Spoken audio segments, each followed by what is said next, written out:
If you guys can turn with me to Romans 4, 1 through 12.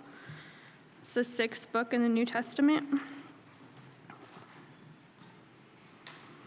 It says, "What then shall we say was gained by Abraham, our forefather, according to the flesh? For if Abraham was justified by works, he has something to boast about, but not before God. For what does the scripture say?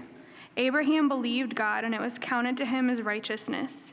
Now to the one who works, his wages are not counted as a gift, but as his due. And to the one who does not work, but trusts him who justifies the ungodly, his faith is counted as righteousness. Just as David also speaks of the blessing of the one to whom God counts righteousness apart from works. Blessed are those whose lawless deeds are forgiven, and whose sins are covered. Blessed is the man against whom the Lord will not count his sin. Is this blessing then only for the circumcised, or also for the uncircumcised? We say that faith was counted to Abraham as righteousness. How then was it counted to him? Was it before or after he had been circumcised? It was not after, but before he was circumcised. He received the sign of circumcision as a seal of the righteousness that he had by faith while he was still uncircumcised.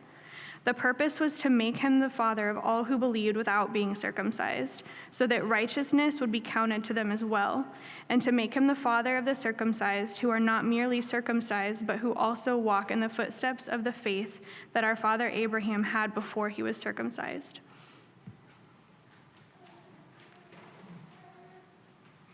Thanks, Amber.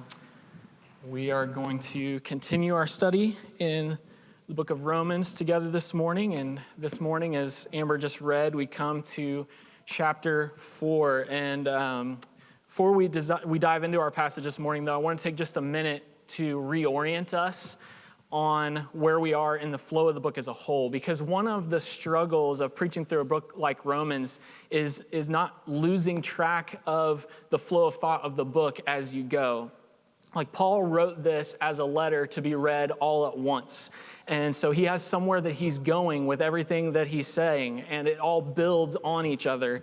And so in a book like Romans, though, at the same time, there's all this beauty and depth in what Paul says in this letter, that it is right and good to slow down and dig in and think deeply on what he's saying and unpack those things like we've been doing. And we're going to continue to do that. But if we're not careful, the separation that happens by thinking about these verses this week and then several days later thinking about the next verses and then doing that over weeks and months before you get to where all this is headed, you begin to get so focused on each individual puzzle piece that you lose sight of the picture that the pieces go together to make. And so, especially with a book like Romans that has so much theological depth, and then we use verses from Romans to establish really important theological truths, we end up getting really familiar with passages from Romans outside of their context in Romans. And so when we come across them, we think, oh, I know what this is about. This is about this theological issue.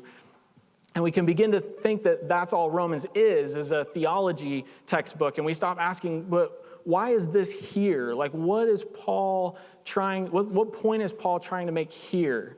And so our passage this morning is one of those parts of Romans where if you're familiar with the Bible or if you've been around church for any length of time, you're probably going to at least be somewhat familiar with this and think like, oh yeah, like this is the justification by faith passage. And it is that's really important, and it's a beautiful truth that we're going to dig into this morning.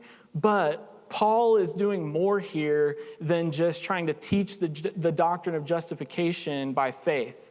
And so we need to be reminded of the context of Romans 4 so that we can hear what Paul is saying in these verses. And so if you remember all the way back to when we started the book of Romans together, we talked about the problem in the church at Rome and the purpose of Paul's letter to the church at Rome. And so if you remember, the problem was that in the church in Rome, you had Jewish Christians and Gentile Christians, and they were in conflict with each other. And so you had Jewish Christians who were convinced that they were better than the Gentile Christians because they were God's special chosen people, and they're offended that the Gentile Christians weren't doing things their way. And then on the other side, you got Gentile Christians who are convinced that they're better than the Jewish Christians because God was obviously done with the Jews because of their disobedience, and they're offended that the Jews would impose their way of doing things on them. And so Paul wrote this letter to the church at Rome to deal with this conflict. And his main goal is to silence the boasting and superiority going on in the church and to call the believers to live in unity with one another.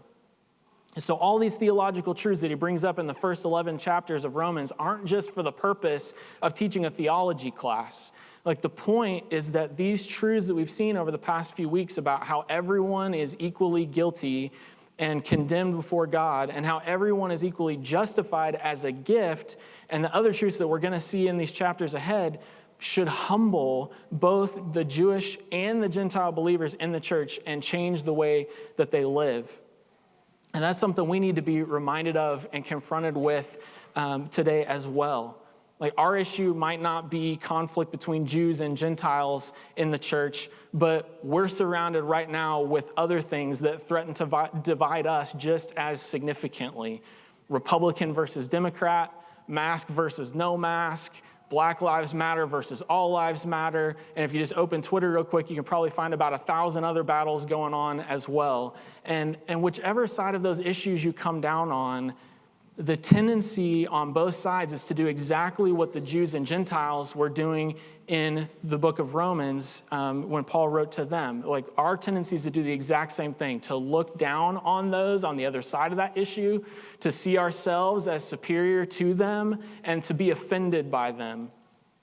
And so as we get into Romans 4, and all this talk about Abraham and circumcision, and even though the conflict that we're facing today is maybe rooted in a different issue, the main point of this book and the specific section that we're in today is still relevant for us today as it was for Paul's original audience in Rome. Like, we need to be humbled that we are all equally condemned before God, and we need to be humbled that we're all equally justified by God's grace as a gift through the redemption that's in Christ Jesus. And like, that doesn't mean then that the differences that we have on these different issues aren't important and that we should just ignore them and just preach the gospel.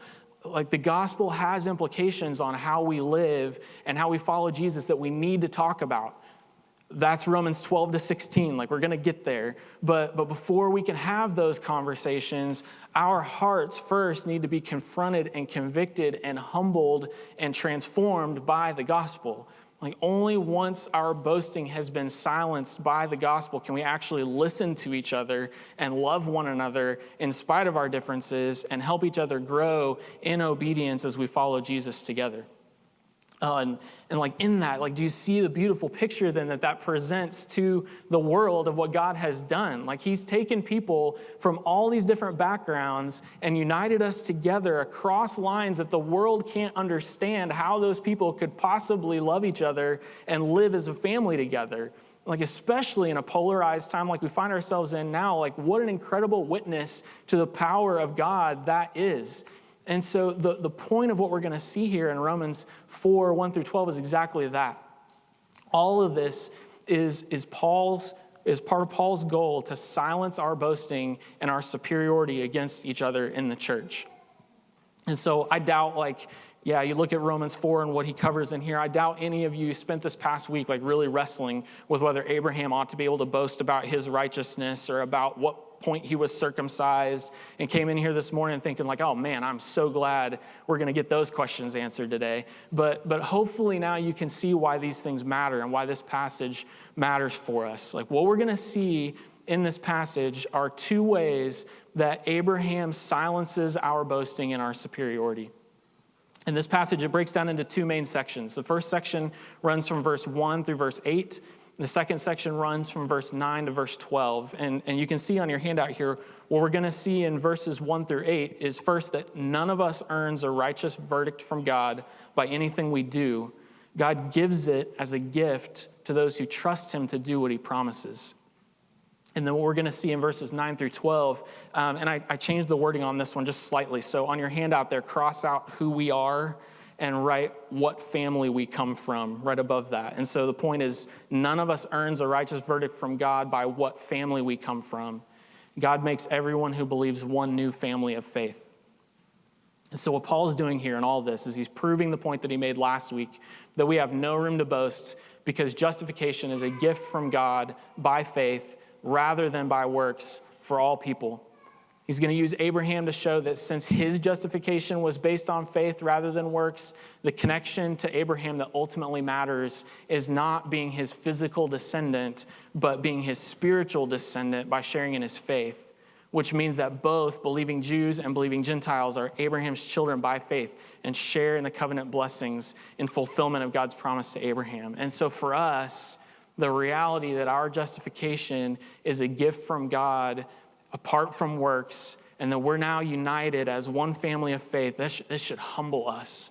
It should destroy our temptation toward boasting and superiority toward one another in the church. So let's look at the first way then that Abraham silences our boasting and superiority. You can see this again on your handout here. None of us earns a righteous verdict from God by anything we do. God gives it as a gift to those who trust him to do what he promises. That's the point of verses 1 through 8 here. So let's look at verses 1 to 3. And first we're going to see that Abraham was justified by faith, not by works. That's the first thing that Paul's going to say here, starting chapter 4, verse 1. It says, "What then shall we say was gained by Abraham, our forefather, according to the flesh? For if Abraham was justified by works, he has something to boast about, but not before God. For what does the scripture say? Abraham believed God, and it was counted to him as righteousness." So the question then that Paul is asking here at the beginning of verse 1, it feeds off the passage that we looked at last week in chapter 3, verses 21 to 31. Like Paul made some big claims in those verses if you were here with us and listened to the sermon last week. First, he said that justification, which if you remember from last week, we said is being legally declared righteous. It's a courtroom term. It's the judge passing a verdict, and the verdict is righteous. It doesn't mean that the person is made righteous. It's not a change in their nature. It's a change in their status. They were under a guilty verdict before, and now they've been legally declared righteous. It means that God has acquitted believers of all charges that could be brought against them for their sins. Paul says that this is a gift through the redemption that's in Christ Jesus. Jesus took our sin on himself. He paid our debt with his blood so that we could be given a verdict of righteous. And he said that this righteous verdict is apart from the law. It's not something we earn by anything that we can do. Like we're already guilty. Like no amount of good works or law keeping now is going to change that. Instead, this righteous verdict comes by relying on Jesus' sacrifice in our place. So that was the first claim that Paul made at the end of chapter 3. The righteous verdict that we need is by faith, not by works. It's a gift. It's not something we can earn. And then second, he said that this is true for everyone. It's true for both Jews and Gentiles. So since there's only one God, and he's the God of both Jews and Gentiles, then both Jews and Gentiles are justified before God the same way. And so because of all that, because we're justified as a gift by faith, not by works, and since all humanity is justified the same way, no one has any right to boast. All our boasting is finished if those things are true. And so what the question here at the beginning of chapter 4 is asking is, well, what about Abraham? Like, does Abraham disprove or contradict the point of chapter 3, 21 to 31, that justification is by faith rather than by works, and that all people are justified the same way? And it makes sense to ask this question for a couple of reasons. One is because of who Abraham was, right? Like he was the physical forefather of the Jewish people. God had given to Abraham certain promises that had been understood to apply only to his physical descendants. And so the Jews saw themselves as God's special chosen people because of their relationship to Abraham. So that's one reason why it makes sense to ask this question. The other is because of what Abraham did. Like in the minds of the Jewish people in particular, they looked to Abraham as an example of obedience to God, especially in the story when he was tested by being called to offer his son Isaac. So in their minds, Abraham was righteous because he obeyed the Lord. Like that was the connection that they made in their minds. So what Paul is going to do here is first tackle the issue of Abraham's obedience or works, and then second, he's going to tackle the issue of Abraham's identity. And so the first question here is whether Abraham was righteous because of his own obedience. Was he righteous because of what he did? That's what Paul says there in verse 2. Like if Abraham was justified by works, he has every right to boast. He has every right to boast about earning his own righteousness, and that would invalidate what Paul had just said at the end of chapter 3. But Paul says here in these verses that Abraham can't boast because Abraham wasn't justified by works. He's not the model of obedience. He's the model of faith. He was justified by faith, not by works. And so to prove this, Paul quotes Genesis 15:6 there in verse 3, where it says, Abraham believed God, and it was counted to him as righteousness. And so that statement there comes kind of in the middle of the story of Abraham in Genesis. Like God had first spoken to Abraham in Genesis chapter 12 when he called Abraham to leave the land where he was living and to leave his father's house because God was going to give him his own land and make him into his own great nation. And so at that time, when God called Abraham to follow him, like there was nothing special about Abraham that caused God to do that. Like he was just a random person living in a pagan land that God chose to be the beginning of a people that he would use to move his plan of redemption forward. And the thing is, at the time that God called Abraham to follow him, he's already 75 years old. And his wife Sarah was already 65 years old, and they didn't have any children. So that's going to make this whole great nation thing a little bit of a challenge, right? But in spite of how crazy all that must have sounded to Abraham, like he did it. We don't get a whole lot of detail or explanation in Genesis 12 here. God just comes to Abraham, says, go here, I'm going to do these things for you. And the next verse says, so Abraham went. And over the next couple of chapters, we see that God begins to fulfill the promises that he made to Abraham. Abraham goes to the land that God promised to give him. God begins to bless those who bless Abraham. He begins to curse those who curse him. But there's one problem. Like he still doesn't have any children. And so in chapter 15, where this verse comes from, God is coming to Abraham again, and he tells him, I'm going to protect you, and I'm going to reward you, Abraham. And Abraham's response to this is kind of surprising in the moment. He talks back to God. He challenges God. He's like, what are you going to give me? Like, what? You're going to give me stuff? Like, what are you going to give me? Because, like, you haven't even given me any children yet. Right now, the one who's going to inherit whatever little I leave behind is one of my servants, is what Abraham says to God. But God's response to Abraham is, well, no, that's not how this is going to go. Abraham, your servant isn't going to be your heir. I'm going to give you a son. And not just one son, but he takes Abraham outside and he tells him to look up at the stars and try to count them. And so if you've ever been away from the city at night and seen the stars, it's overwhelming. There's no way you could ever count them all. And God's showing Abraham this picture of all these stars in the sky. He's like, you see all those stars, Abraham? Your children and grandchildren and great-grandchildren are going to be like that. And then we come to our verse. God says to Abraham, your offspring are going to be as uncountable as the stars in the sky. Even though you're already past 75, you don't even have one son. Like, the point is, it's this totally impossible thing, right? Like, Abraham knew that there was no way that he could make this happen by his own effort. Like, he hadn't even been able to have one child. To have an uncountable number of offspring was impossible for him. But what happens? Genesis 15:6 says, and he believed the Lord, and he counted it to him as righteousness. Abraham just believes that God's going to do for him what he promised. God says, I'm going to do this impossible thing for you that you could never do for yourself. And Abraham says, okay, I believe you. I'm going to rely on you to do that for me. And it says that God counted it to him as righteousness. We're going to see this language of counting all through the rest of this passage. It's an accounting term of crediting something to someone's account. So Abraham believed God, and God credited Abraham's account with righteousness. And so, here's the thing. We could get way off into the weeds on this really, really easily, and I wanted to so badly as I'm preparing for this morning. But the thing is, like in this passage, Paul's point is not to explain how exactly this worked. It's just that Abraham didn't do anything to earn or deserve the righteousness that God counted to him. Like God just gave it to him as a gift. God chose Abraham, promised to do things for him that he could have never done for himself. And Abraham just believed that God was going to do these impossible things that God promised to do for him.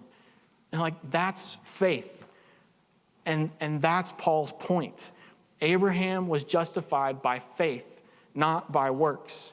So Abraham doesn't contradict Paul's point that no one can boast, because Abraham can't boast either. That's the point. And so here's the difference between work and faith. And we're going to see this in verses 4 and 5, but you can see this on your handout here. Here's the difference between work and faith. Working relies on your own ability. Faith relies on the ability of another.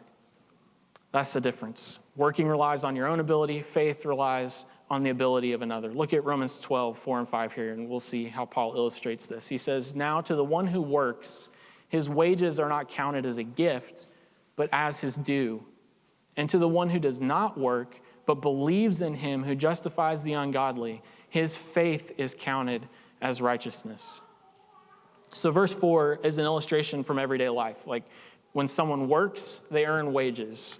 They earn a paycheck, right? Like we all know how that works. Like when you take a job, you agree to either a certain hourly wage or a certain salary to do the job that you're agreeing to do. And so you do the work, and then you expect to get paid the wages that you agreed to. And then when you get your paycheck, you don't think, wow, that was so nice of them to credit this money to my account. Like, no, it's not a gift. They owe you that money because of the work you did. Like, you earned it. That's how paychecks work. But that's not how justification works. Justification is a present, not a paycheck. Like, you don't earn it. You can't earn it. It's every bit as impossible as for us to earn the righteous verdict from God as it was for Abraham, 75-year-old Abraham, who had no children, to make himself into a great nation as uncountable as the stars. Every bit as impossible. Like, the only way that we can receive this righteous verdict from God that we need is as a gift that he credits to our account. But even that seems impossible because, like we talked about last week, it's not just for a judge to acquit someone who's guilty. And God is a just judge. Like, he hates injustice. Like Proverbs 17:15 says, "He who justifies the wicked and he who condemns the righteous are both alike an abomination to the Lord." Exodus 23:7, God says, "I will not acquit the wicked." So what are we going to do? Like, this is impossible for two reasons. We can't earn it, and to be just, God can't just give it to us. But what we saw last week is that God made a way to solve both of those problems. God made a way to be both just and the justifier of the one who has faith in Jesus. Like, Jesus lived the obedient life that you and I and everyone else failed to live. Like, we are all equally guilty. Jesus alone is innocent. But then he went to the cross and he shed his blood to satisfy God's wrath on our sin and pay the redemption price so that we could be acquitted and receive a righteous verdict. Like, through Jesus, God has promised to do the impossible for you, just like he did for Abraham. You cannot ever do enough to earn a righteous verdict from God. But God says, I'll give it to you because of what Jesus did in your place. I'll credit his righteousness to your account. And what makes someone a Christian is believing that. It's hearing those impossible promises and saying, okay, I believe you. I'm going to rely completely on you to do that for me because I can't do it for myself. Like, we don't earn justification by working and relying on our own ability. We receive it as a gift when we rely on the ability of another, of Jesus and his substitutionary sacrifice and his righteousness being credited to our account. And so we'll come back to this at the end when we talk about how we should respond to all this. But the point in drawing all this out is that this should silence our boasting and our superiority. Like, it should humble us. Oh, if you're a Christian, you didn't do anything to earn a righteous verdict from God. You received it as a gift, so you have nothing to boast about over anyone else. Oh, and see the beauty of the gift that's been given to us, to those who believe in him who justifies the ungodly here in these next couple of verses. Like, there's two elements to it that we see in these verses just really quickly. One that we've already been seeing along the way in verses 3 through 5. You can see this on your handout. Justification involves righteousness being counted to us. Look at verse 5 one more time, the end of verse 5. To the one who does not work but believes in him who justifies the ungodly, his faith is counted as righteousness. And so this is what we've been talking about all along. We don't need to spend much time about it, but just think about how amazing this is. Like, we were guilty. We were ungodly. We were unrighteous. But God credits our account as righteous. He declares us righteous as if we had perfectly obeyed, because Jesus perfectly obeyed in our place, and his righteousness is credited to us. So justification involves that. It involves righteousness being counted to us. It also involves our sin not being counted to us. You see that next in verses 6 through 8. Justification involves sin not being counted to us. Look at what he says in verses 6 through 8 here. Just as David also speaks of the blessing of the one to whom God counts righteousness apart from works. Blessed are those whose lawless deeds are forgiven and whose sins are covered. Blessed is the man against whom the Lord will not count his sin. So this is a quote from Psalm 32. And the connection that Paul's drawing is on the word counts again. Both of these passages use that word. And so Paul's connecting them up because of that. And he's saying that David talks about the same thing that Genesis does. Like, he talks about righteousness being counted to us or credited to us apart from works too. But then in Psalm 32, David doesn't talk about righteousness being counted. He talks about sin not being counted. Like, do you see that there? He says it three different ways. He talks about having your lawless deeds forgiven or taken off your record. He talks about having your sin covered or covered up on your record, and about having your sin not counted. Like, it just doesn't even show up on your record at all. Like, that's the other side of justification. There's both a positive crediting of righteousness and a negative not crediting of sin. Like, that's the gift that we've been given. And like, that is good news. Like, our record of sin has been taken away, and instead we've been credited with the righteousness of another. And all this is because of Jesus. He's the one that took our sin on himself, paid the debt that we owed because of it, and he's the one whose righteousness then is credited to our record. That right there, that's the gift that is given to those who trust God to do what he promises. And that's the first way then that Abraham silences our boasting and superiority, is by proving that none of us earns a righteous verdict from God by anything we do. God gives it to those who trust him to do what he promises. Second way then that Abraham silences our boasting and superiority flows out of the first. You can see this again on your handout. None of us earns a righteous verdict from God by what family we come from. God makes everyone who believes one new family of faith. So Paul has addressed now how it wasn't anything Abraham did that earned him a righteous verdict from God.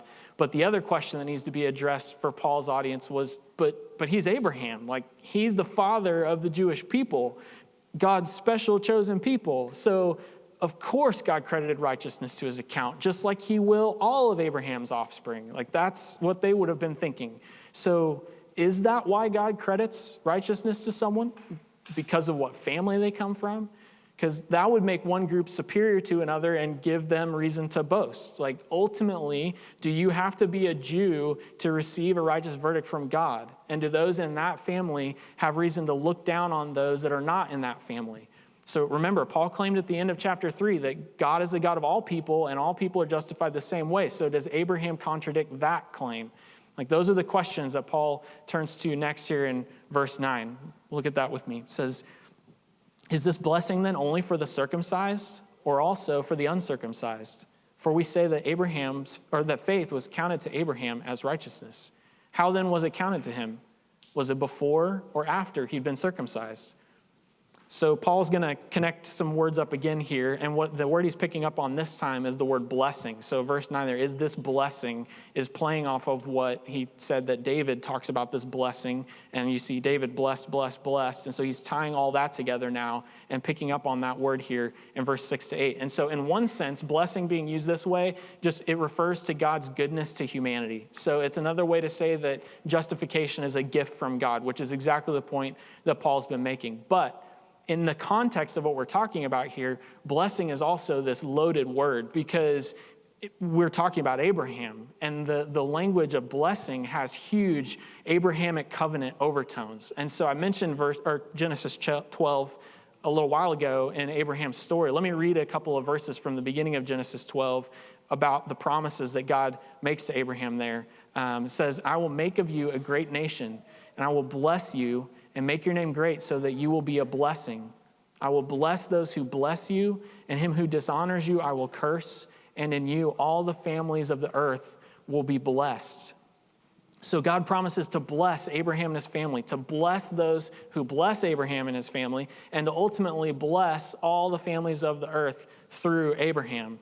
And this is huge because what Paul is doing, and this is going to become even more clear in the next few verses, but what he's doing is he's connecting this blessing of justification, like that's this blessing here that he's talking about. He's going to connect that with the covenant blessings that have been promised to Abraham and to Abraham's family. And so this question here of who is this blessing for is huge. And so the way that Paul asks this question is a little bit confusing for us. But what we have to keep in mind is that circumcision was the identifying mark of Abraham's physical family. Like God told Abraham to circumcise all the males in his family to identify them as his people. And so circumcision was the identifying mark that you belong to Abraham's family. And if you belong to his family, then you join in the blessings that God promised to Abraham. And so the question is, do you have to be circumcised in the sense of being one of Abraham's physical descendants to join in on the covenant blessings that God promised to Abraham? And what Paul is going to do here is show that Abraham himself proves that that's not how it works. You can see that next on your handout there. Abraham was justified before he was circumcised. That's what we see in verses 9 and 10.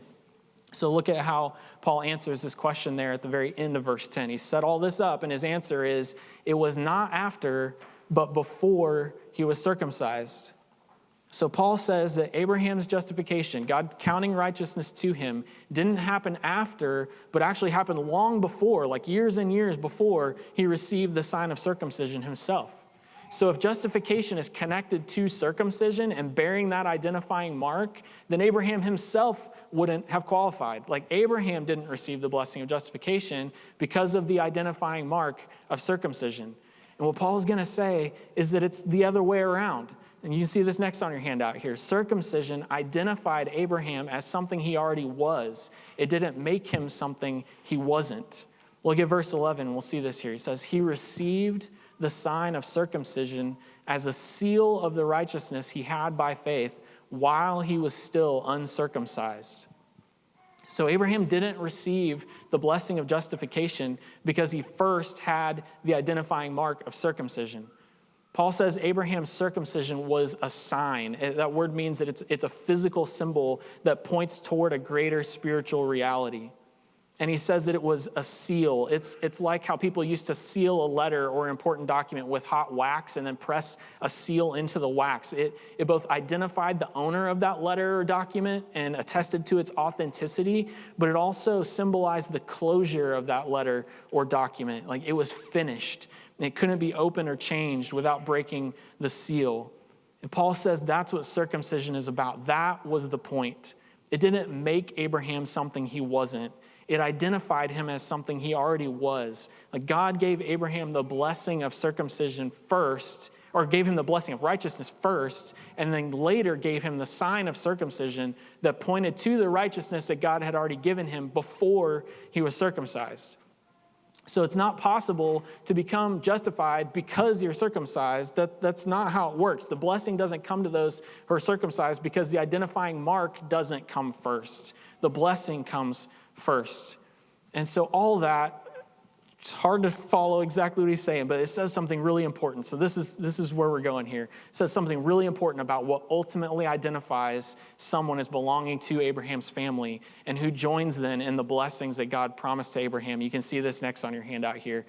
The ultimate identifying mark of Abraham's family is not circumcision, but faith. Oh, look at this in the rest of verse 11 and 12 here. It says the purpose of how Abraham received justification first and circumcision later, the purpose was to make him the father of all who believe without being circumcised, so that righteousness would be counted to them as well, and to make him the father of the circumcised, who are not merely circumcised, but who also walk in the footsteps of the faith that our father Abraham had before he was circumcised. Oh, and this is so good. Like, follow what he's saying here. Like, Abraham was given the blessing of righteousness being counted to him before being circumcised for this purpose. And the purpose then has two parts. And so the first part is in verse 11. It says, purpose word, to make him the father of all who believe without being circumcised, so that righteousness would be counted to them as well. Like, so, do you see what that means? Like, it means that Abraham received the blessing when he was uncircumcised, so that he could be the father of everyone who believes without being circumcised, meaning Gentile Christians. And so the purpose of that is so that they could join in the covenant blessing given to Abraham's children, so that they could have righteousness counted to them as well. That's the first part of the purpose. And then the second part is in verse 12. And to make him the father of the circumcised, who are not merely circumcised, but who also walk in the footsteps of the faith that our father Abraham had before he was circumcised. So Abraham received the blessing when he was uncircumcised, so that he could be the father of those who believe without being circumcised, and he was circumcised so that he could be the father of the circumcised who walk in the faith that Abraham had before he was circumcised, meaning Jewish Christians. So they're not left out either. They're included too, but not because they share in Abraham's circumcision, but because they share in Abraham's faith. Like, so huge. Like, to be a son of Abraham in this sense has nothing to do with circumcision or uncircumcision. Like, that's a totally separate issue.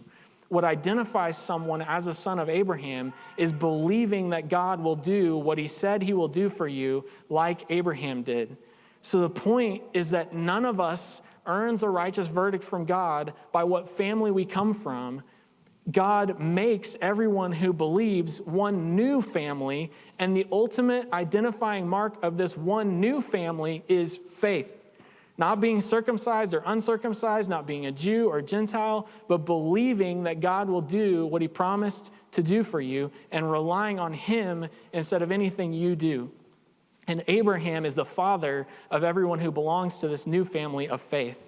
Like that idea of Abraham as father bookends this whole section of Romans that we've just been looking at. Like, at the beginning, the focus was on Abraham being the forefather of the Jews according to the flesh. But then here at the end, we see that Abraham is ultimately the forefather of all who believe, which means that everyone in this family of faith joins in the covenant blessings promised to Abraham. Like, he's our forefather according to the faith. And so do you remember what the promise was then? Going back to what we talked about before. Look at the stars, Abraham. I'm going to give you as many children as the stars in the sky. They'll be as uncountable as the stars. And in you, all the families of the earth will be blessed. So this new family of faith then, made up of Jews and Gentiles who've been given the blessing of righteousness, being counted to us through Christ, is the fulfillment of all those promises to Abraham then. Like, Abraham believed that God would do that impossible thing for him, and now we get to be part of how God is fulfilling that promise that Abraham believed. Oh, so good. So that's the second way that Abraham silences our boasting and superiority in the church. Like, not only did we not do anything to earn the righteous verdict that God gave us as a gift through the redemption that's in Christ Jesus, we also didn't receive it because of what family we came from. Instead, we all, from all the different families that we came from, are made one new family of faith together with all who believe like our father Abraham. with all who rely on Jesus' righteousness counted to us. So there's nothing then that makes any of us better than anyone else. Our boasting and superiority then is finished. It's destroyed. It's completely silenced. So in light of that, like, how should we respond to all this? That's where I want to spend the rest of our time this morning. And oh man, there are a lot of applications that we could get into here from this passage. In the time we have left, let me just touch on 3. First of all, you can see this on your handout here. Number 1, stop trying to justify yourself by your own works and believe that God justifies the ungodly through Jesus. So first, like if you're listening to this and you're not a Christian, if your hope for being right with God has anything to do with anything that you have done, if you've never believed in him who justifies the ungodly in the way that we've been talking about this morning, I want to plead with you this morning to respond in this way to this passage. Like, you cannot earn righteous verdict from God by your own works. Like, you can't do it. You're guilty. You're ungodly. You're unrighteous. You cannot do enough good works to ever undo that. If you try to earn anything from God, like, he will pay you. But we're going to see in a couple of chapters in Romans 6 that the wages of sin is death. Like, that's the paycheck that you've earned by your work. But God has promised, he said that he'll do the impossible for you. Like, he sent his only begotten son, Jesus, to live the perfectly obedient and righteous life that you have failed to live.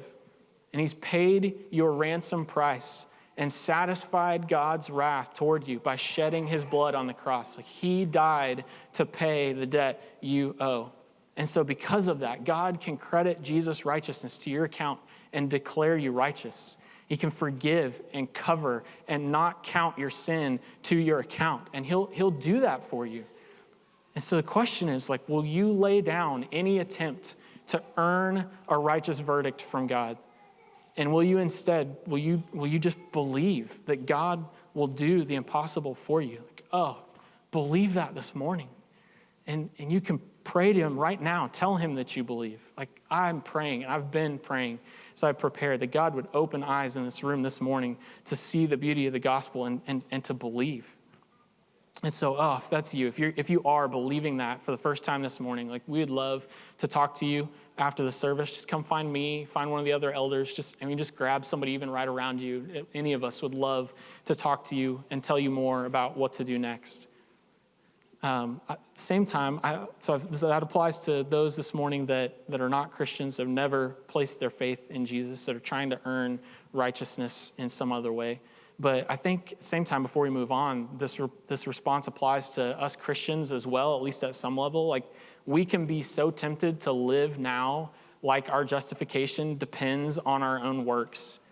Like we have to earn God's blessing and favor, even though he's already given it to us. And in one sense, that's another sermon than the one I just preached. But I think at least mentioning it under this point here is worthwhile. Like, Christian, you've been counted righteous already in Christ. Like, believe that. Rely on that. And let that free you from living like you have to earn a righteous verdict from God every day. Second, then, you can see this next on your handout there. Be humbled by your inability to ever earn a righteous verdict from God, and that he would freely give it to you anyway. Like, that's the ultimate point that Paul's making in the first 8 verses there, verses 1 to 8. And it's so interesting because we're so tempted to do the exact opposite with passages like this, right? Like, we're so tempted to study the theology in a passage like this and then turn around and use it against each other, to use it to feed our boasting and superiority rather than kill it. And the truth of justification by faith here in Romans 4, that is intended to do that. It's intended to humble us. It's intended to silence our boasting hearts, not feed them and stir them up.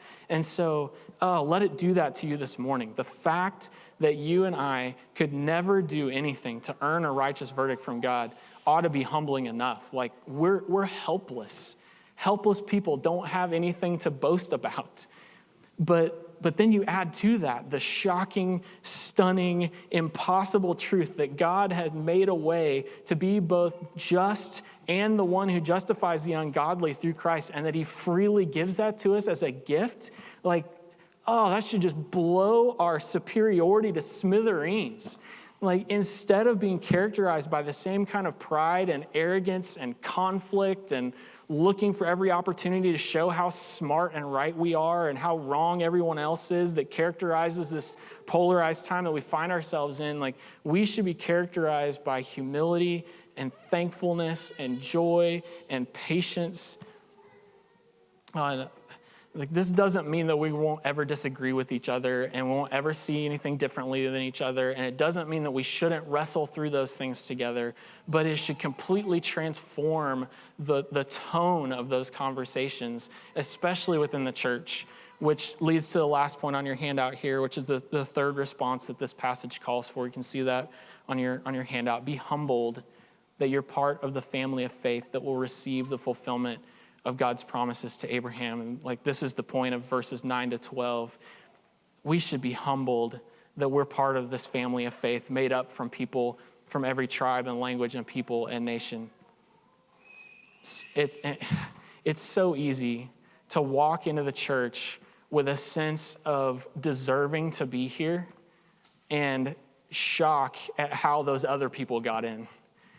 Like, it should be the other way around. Like, we should be so incredibly humbled that we get to be a part of this. Like, none of us are superior to anyone else in this family. We are all equally guilty. We've all been equally justified as a gift, and we've now been made one new family of faith. And so, like, that means a few things. One, here's just a few things I think this means for us. One, the church is going to be made up of different people. Like, I know this is surprising, but we're not all the same. We don't come from the same backgrounds. We don't have the same likes and interests, and we aren't always going to agree on everything because of that. And so if we come into the church expecting a group of people that are all just like us, we're going to be disappointed and we're going to be pretty frustrated. Instead, like, we should come in humbled that we get to be a part of this. Like, our diversity is part of the beauty of what God is doing in redeeming a people for himself, and it highlights his power and glory that a group of people that the world cannot understand why they would all gather together, not only to meet every Sunday, but to love each other and live like a family. Like, I mean, you think about the membership covenant we just read together, that a group of people that are as different as the group of people in this room would commit to do those things for each other is just shocking. And it doesn't make any sense to the world around us. And that adds to the beauty of what goes on in this room. And it gets to the second thing that this means. Like, we're one family then. Like, that's what we're just saying then, is we're supposed to live like a family. We're one family. And so, like, family, we're stuck with each other, right? Like, you might have some people that in your family that drive you crazy, but they're still family and you're stuck with them. Like, they're still going to be there at Thanksgiving and Christmas, you know? And like, I'm kidding, and that's supposed to be funny, but the reality is, like, we act like that in the church so often. Like, certain people rub us the wrong way or drive us crazy, and so then we do our best to avoid them. And we talk about them instead of talking to them. And sometimes we even move to a whole other church to get away from that person or those people and to find a group of people who are a whole lot more like me. But like, that completely misses the point of what the church is then. Like, that's not what makes the church a church. We're one new family made up of people from all nations. And so instead of grouping up with people just like us and feeding each other's sense of superiority over the people that are different than us, like, we should humbly lean into the differences that we have between each other and listen to each other and learn from each other and sharpen each other, which I would say is the third thing that I think that this means is that being humbled that we're part of this family of faith ought to change the way that we interact with each other when we have differences. Like, since we're family, we can't just ignore the hard conversations that our differences will stir up. Like, if we do, they're just going to fester, and that conflict is going to grow under the surface until it finally blows up and creates a big mess. Like, you can't do that in a family. You can't just ignore when something's going on. You've got to deal with it. But that's too often the way that we want to deal with our differences. Like we want to just pretend that they're not there as long as possible, or at least not talk about them with the people we disagree with. Instead, go find some people that we do agree with and talk with them about it. But again, like we can't do that with family. And so instead, because we're family, it ought to free us up to have the hard conversations that we need to have. Because we're family, we're committed to each other. Again, we just read all the commitments that we made. Like we've committed these things to each other. We should be able to talk humbly through the things that are different between us, knowing that we're not going to give up on each other and we're not going to cancel each other. Like we should be able to give each other grace and the benefit of the doubt, knowing that we're all still learning. And so just like the diversity of our community should be something that the world can't understand, our humility and patience with one another in wrestling through differences together should stand out in this polarized, emotionally charged time as well. And so again, like that doesn't mean that our differences are unimportant. Doesn't mean that some of us shouldn't ultimately see things differently than we do and even change our position on some things. But it does mean that our ultimate identity isn't in our positions on any of those things. So that's not how we should look at each other. It means that our love for one another as a family and our humility at being part of this family should characterize how we handle our differences within the family. And so all that to say, like, we should be humbled at what we get to be a part of and being part of the family of faith and of this specific church where we get to live out that family relationship while we wait for the ultimate fulfillment of the promises that God has made to us. And there shouldn't be any boasting or superiority among us. And that's my prayer for us today, is just that this passage would do that in our hearts. It even has, as we're listening to it together this morning, that's humbled us this morning, and that our hearts and our relationships in the church would be characterized more and more by humility in light of these truths. Would you pray with me? Father, pray that you would humble us with these things. These are hard things to hear. They're hard things to say, and they're hard things to hear. And my fear is that it could actually do the opposite of what you intend for it to do in our hearts and for what I pray that it does in our hearts this morning. God, don't let it harden our hearts. Don't let it cause us to bow up and push back and argue back against these things. But Lord, I pray that instead that you would humble our hearts with these truths. Humble our hearts, Father, that we can do nothing to earn our righteous verdict that we desperately need from you, but that you gave it to us freely.